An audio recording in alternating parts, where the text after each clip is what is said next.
You that don't know me, my name is Vance Mitchell. I'm the Public Information Officer of the Police Department. We've got some other folks here.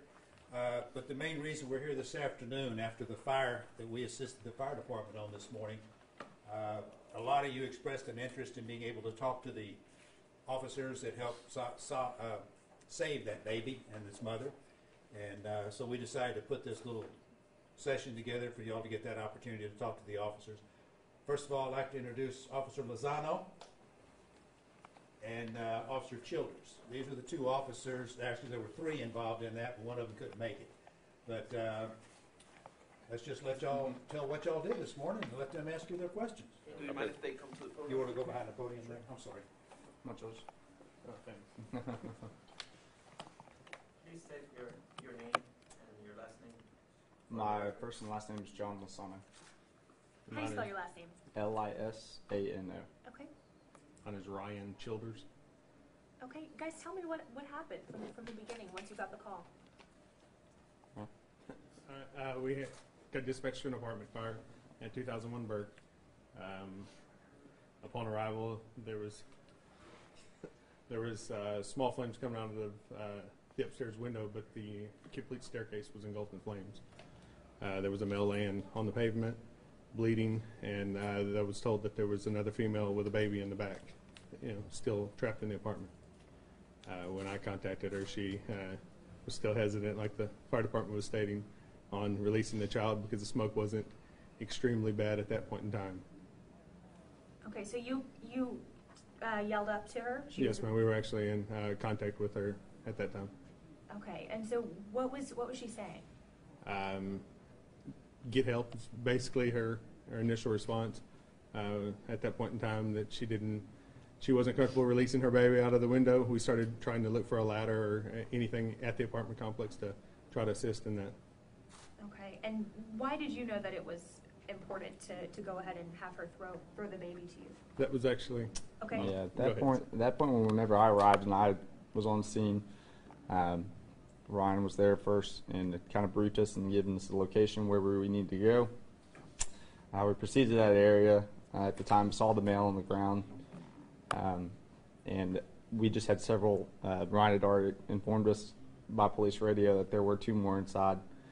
We had neighbors and citizens of our city that were panicking, and at that point, when I went around to the north side of the apartment, they were on the second floor, and the smoke at this point had really, apartment was almost fully engulfed. She was having a hard time seeing because of all the hard smoke, and we just told her that at this point, this is the only option we have. You need to, stick the baby out. There was blood that was covering the baby and herself, from where they had tried to break out the window and cut her hand, and had several other lacerations on her body. And at that point, like I said, we just continued to relay to her that this is what we have to do. This is our only option at this point. And I told her just to stick herself as far out at the window as she could with the baby and just let go. I'll catch it. So. What was that moment like? I mean, it was just surreal. It's at that point where, we in this job you can show up at certain times and you have a plan all put together, and then that plan never works out that way. So it was just improvising, and I just knew that we had to get that baby down. We had to get her down. So. Okay. So she trusted you. She did, obviously. Yeah. She dropped her baby. And she did. Yeah. How did you catch it? Just in your. Yeah, I mean, it all happened so fast. I didn't, I just pretty much, he came down and he was when he came down, he was.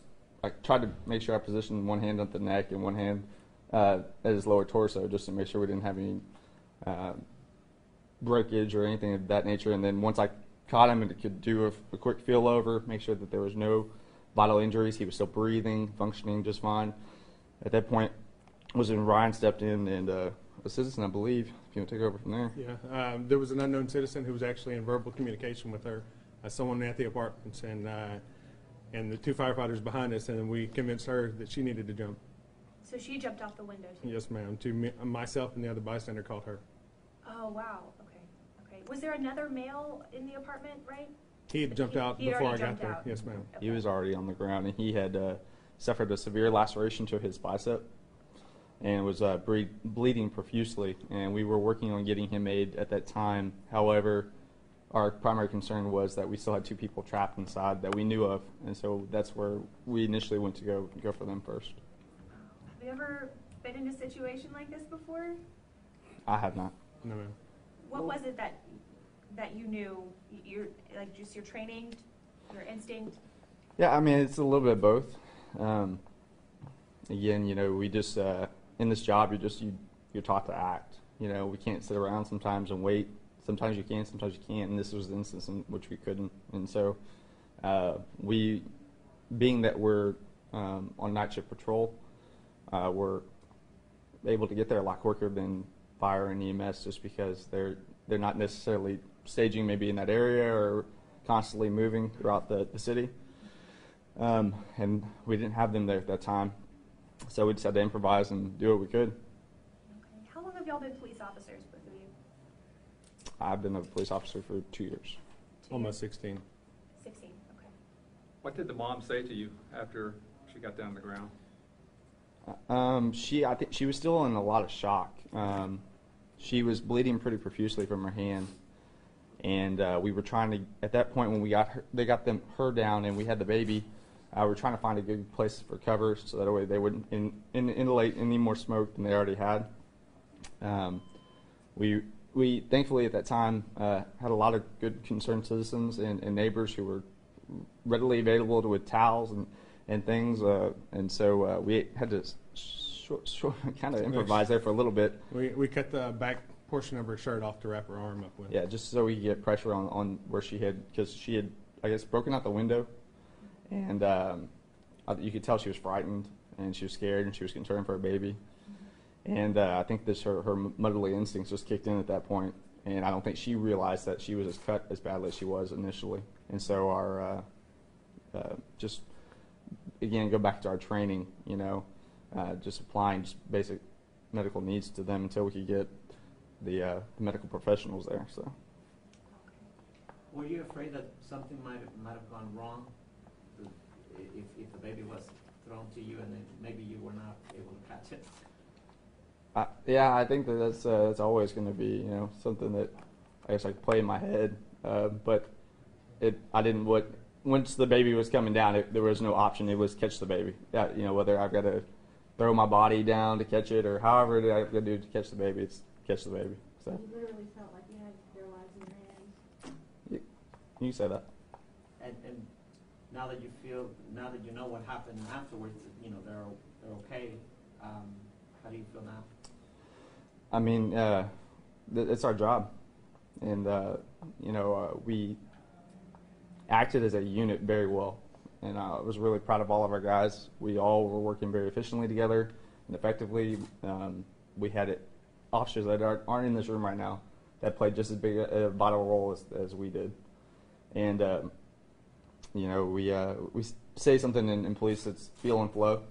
So you basically, when we're going through and we're trying to find a job that needs to get done, somebody's doing it already, okay, go to the next thing. And we were doing that. We were feeding off one another, had a lot of support from fire, obviously. EMS, I mean, it was a full around group effort. So that saved those people's lives. And then unfortunately, there was one we couldn't save. Do you have children? I do. Yes, sir. There's one other person here that we invited, well, 2 people actually. David Brannon, our city fire marshal. He was on scene, and he needs to, I think he'd like to make a statement as well. And Aaron Bell, his assistant back here. That's the fire department personnel that we invited to be part of this. If you could say your name and spell it again for us, just so we've got it. David Brannon, DAVID BRANNON. Okay. And I guess from your perspective, what can you tell us about the fire? Well, obviously we had a pretty substantial fire when these officers arrived on scene. It goes without saying that without the actions that they took to save the lives of the baby and the other citizens that were in that structure, that we would have had quite a different outcome. have to commend these guys for their heroic efforts. I've talked to both of these guys, many of the guys out on scene, and they're very humble about it. I mean, you know, it's their job. It's what they do every day. That's kind of the way they look at it. But at the end of the day, if it wouldn't have been for these guys being in the right place at the right time, quick response, the outcome would have been quite different. And do we know, obviously I'm sure they'll investigate how the fire started. Actually, the fire is still under investigation. We have investigators who just cleared the scene. We have investigators down at the ME's office now. So we still have a lot of things that we need to look into, a lot of questions that are unanswered, but yes, it's still under investigation. And how quickly did the fire spread, relatively? You know, it's really hard to say. The call came in about 4:05. These are the worst fires that we have. You know, they come in late at night. They go undetected for a long period of time due to the fact of you don't have many bystanders out. We know that the 911 call came in from a neighbor, and, you know, it went undetected for a long period of time just because of the area that the fire was in, and, you know, nobody was really awake. We've had a lot of fires lately in the area, a lot of apartment fires. Any common thread weather? I know it's been dry or windy. Anything you can make of that? You know, there's really not a rhyme or reason. You know, it's different things happen, different events. You know, one of the things that we stress, though, is smoke detectors. Early warning. We really didn't see any of these devices in there. Upon interviewing these folks, they didn't have the early warning of smoke detectors going off. So just having the early warning so that you can escape, you know, the structure in a timely manner is real important. Most of these apartments have one way in, one way out, and that was the scenario here. You know, their exit path was was blocked. They were trapped in the structure, and if it wouldn't have been for these guys assisting them out the windows, again, we would have had quite a different outcome. Okay. All right. And fire extinguishers, too. I'm hearing from a lot of neighbors out there they didn't have those either. You know, I have mixed feelings about that. Fire extinguishers are a great first aid tool. But again, in apartments, you have one way in, one way out. We do not have an ordinance in the city of Pasadena that each apartment has to have an extinguisher. I want the folks to evacuate the building. I don't want them to get trapped in a building trying to fight the fire themselves. I want our crews that are well-trained, have equipment to go in, to make entry in these buildings. I want the citizens to evacuate.